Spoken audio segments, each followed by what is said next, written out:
What do you do when love hurts? Gumi-give up ka na lang ba? Bumibitaw?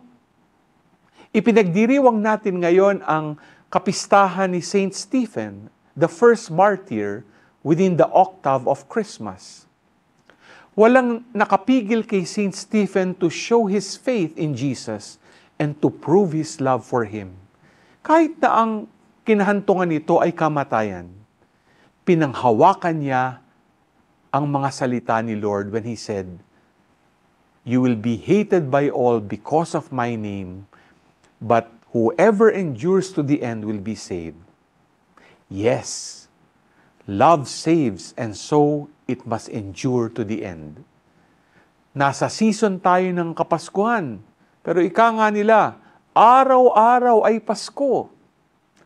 Piliing magmahal at manatili sa pagmamahal ni Lord kahit sa harap ng bagyo at struggles sa buhay.